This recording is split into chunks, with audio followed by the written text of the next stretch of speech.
अस्सलाम वालेकुम, कैसे हैं आप लोग? ठीक-ठाक हैं, खैरियत से हैं? जी हाँ, ये जो रंग-बिरंगा खूबसूरत सा मज़ेदार सालन आपको नज़र आ रहा है, ये है अरवी गोश्त और अरवी गोश्त की तो क्या ही बात है। आज मैं आपको बता रही हूँ कि ये मैंने कैसे बनाया। अरवी गोश्त बनाने के लिए हमें ये सामान चाहिए होगा। ये मैंने 2 टमाटर ले लिए हैं और उनका पेस्ट बना लिया है और अदरक, लहसुन और हल्दी का पेस्ट मैंने बना लिया है। मोटा-मोटा इसको पीसा है, बहुत बारीक नहीं पीसा। और 3 चम्मच मैंने दही के ले लिए हैं और बाकी गरम मसाले में मैंने ले लिया है 4 दाने छोटी इलायची के हैं, 2 दाने मैंने दालचीनी के ले लिए हैं। ये शाज़ीरा ले लिया है, जिसे काला जीरा भी कहते हैं, शाज़ीरा भी कहते हैं। आपके पास ये ना हो तो आप सफ़ेद जीरा भी ले सकते हैं। ये मैंने आधा चम्मच लिया है। एक मैंने लिया है बादियान का फूल और ये 10 से 12 दाने काली मिर्च के लिए हैं और 5 दाने मैंने लौंग के लिए हैं और ये एक तेजपात लिया है और ये है जनाब जायफल और जावित्री दोनों को मिक्स करके उसका पाउडर बनाया है। ये मैंने लिया है तकरीबन 2 से 3 चुटकी सिर्फ। ये बहुत प्यारी खुशबू पैदा करेगा सालन में और गरम मसाले का भी जायका बहुत अच्छा आएगा। तो फिलहाल हम जो गोश्त चढ़ाना है, भुनना है, इस मसाले के साथ करना है। तो आइए शुरू करते हैं। इसमें मैंने तकरीबन 4 चम्मच ऑयल के डाले हैं। आप अपनी मर्जी से हिसाब से डाल सकते हैं ऑयल। तेल जब गर्म हो जाए तो उसमें ये सारे गरम मसाले जाएंगे। बिस्मिल्लाह। जायफल जावित्री का पाउडर अभी नहीं डालना, ये बाद में डलेगा। अब इस मसाले को जलाना नहीं है, ब्राउन नहीं करना, बस हल्की सी खुशबू आने लग जाए तो फिर इसमें प्याज डलेगी। बिस्मिल्लाह।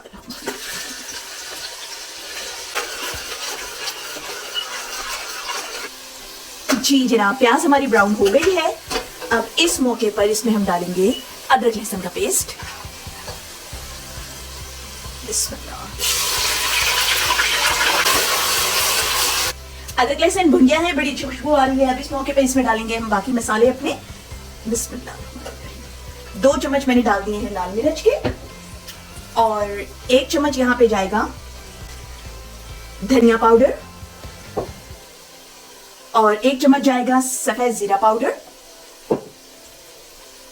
और आधा चम्मच इसमें जाएगा पिसा हुआ गरम मसाला। हल्दी हम इसमें पहले डाल चुके हैं। ये देखिए मसाले की शक्ल बहुत अच्छी आ गई है। जितना ज्यादा मसाला आप अच्छा डालेंगे ना भर के और जितना ज्यादा उसको अच्छा भूनेंगे उतना ही ज्यादा लजीज जो है वो जायका आएगा सालन का। सारे मसाले वैसे तो आपके ऊपर है, आप जितना मिकदार में आप खाते हैं आपके घर वाले मसाले उतना ही मसाला आप उसमें डालें। अब मसाला जरा अच्छा सा भुन जाए तो उसके बाद उसमें जाएगा टमाटर।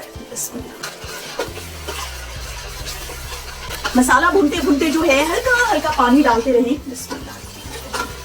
लेकिन पानी नीम गर्म हो, ठंडा पानी बिल्कुल मत डालें। नीम गर्म पानी से जायका भी बरकरार रहेगा सालन का और सालन का रंग भी वैसे का वैसा रहेगा। देखिए मसाला अच्छी तरह भुन गया है। वैसे मौके पे यहाँ पे जाएगा दही। दही डालने के बाद इसको मुसलसल 3-4 मिनट तक चलाते रहें ताकि दही फट ना जाए। और दही जो है वो भी आपने फ्रिज से निकाला हुआ ठंडा ठंडा नहीं डालना, रूम टेम्परेचर पे जो दही है वो निकाल के डालिएगा। मैं सालन पकाने लगती हूँ ना तो मैं दही को पहले ही फ्रिज से निकाल लेती हूँ, घंटा 1.5 घंटा पहले। ये देखिए दही डालने के बाद शक्ल देखिए कितनी अच्छी हो गई मसाले की। आप मसाले की शक्ल देखिए, मैं आपको दिखाती हूँ। ये देखिए मसाले की शक्ल।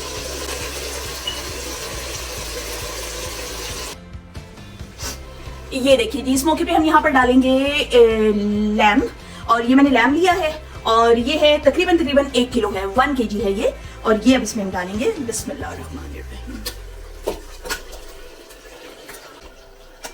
लैम्ब को जो मैंने बहुत अच्छी तरह धोकर और उसके बाद इसको सारा पानी इसका जो है ना निचोड़ने के लिए रख दिया था स्ट्रेनर में डाल के, छाननी में डाल के रख दें सारा पानी ताकि इसका निकल जाए, क्योंकि पकाते वक्त गोश्त भी अपना पानी बहुत छोड़ता है। तो हमने जरा इसको मसाला भूनना है पानी के बगैर इस तरह से। अब इसको भून लें अच्छी तरह से।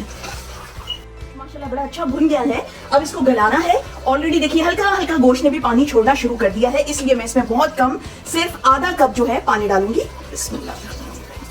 सिर्फ आधा कप पानी डाला है। अब इसी पानी में ये गलेगा। आपने अगर प्रेशर कुकर में गलाना है, प्रेशर कुकर में गलाएं। लैम्ब का गोश्त तो 10-12 मिनट में ही आप प्रेशर कुकर में गलाएंगे तो वो गल जाएगा।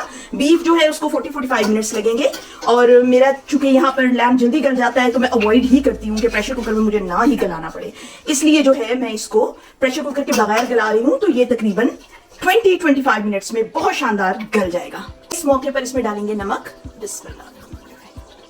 मैंने यहाँ पे 1.5 चम्मच नमक लिया है, आप अपने हिसाब से ले लीजिए।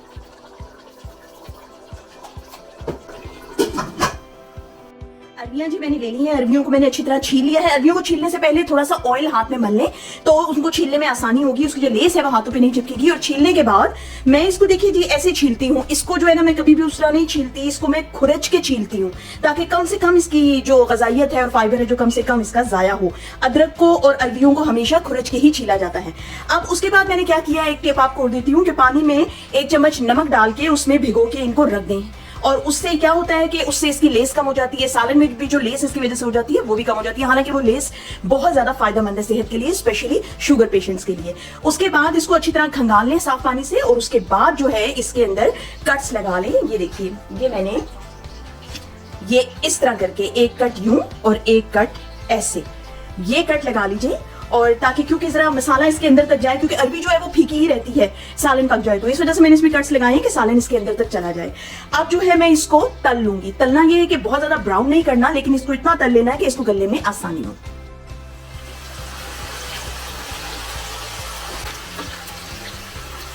बस जी देखिए तकरीबन इसको मैंने 7 से 8 मिनट के लिए हल्का हल्का तला है, ब्राउन किया है, आप समझ लें उसको। तो अब मैं इसको डायरेक्ट सालन के अंदर शामिल करूंगी। ये देखिए जी मैंने फ्राई करके डायरेक्ट जो है अरबियां सालन में डाल ली हैं। अब जो गोश्त है वो 50% गल चुका है। आप देखिए ये याद रखिए कि मैंने किस टाइम पे अरबियां डाली हैं, क्योंकि अरबियां जो है वो आलू की तरह नहीं है जो 7-8 मिनट में गल जाएगा। और अरबियां जो है वो थोड़ा टाइम लेती हैं गलने में। तो अभी ये 50% हमारा गोश्त गल चुका है। इस टाइम पे मैंने ये अरबियां डाली हैं ताकि 50% बाकी जो गोश्त गले तो उसके साथ ही अरबी भी एक साथ ही गल जाए।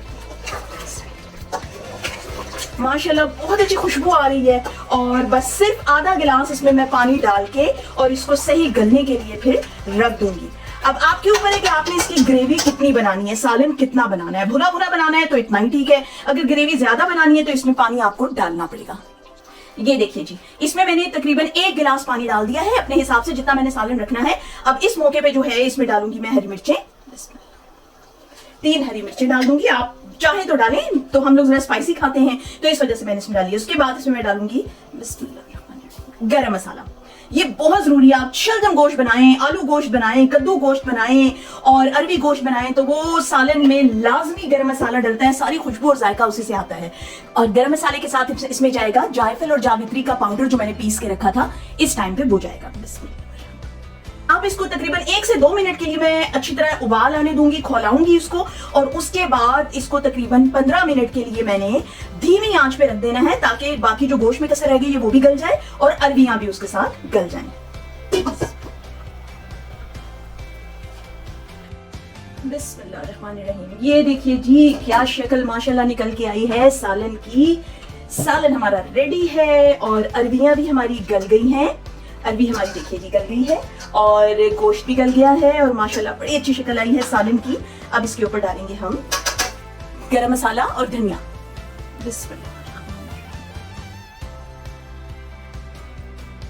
सालन जी हमारा तैयार है माशाल्लाह। अब इसको मैं करूंगी डिश आउट।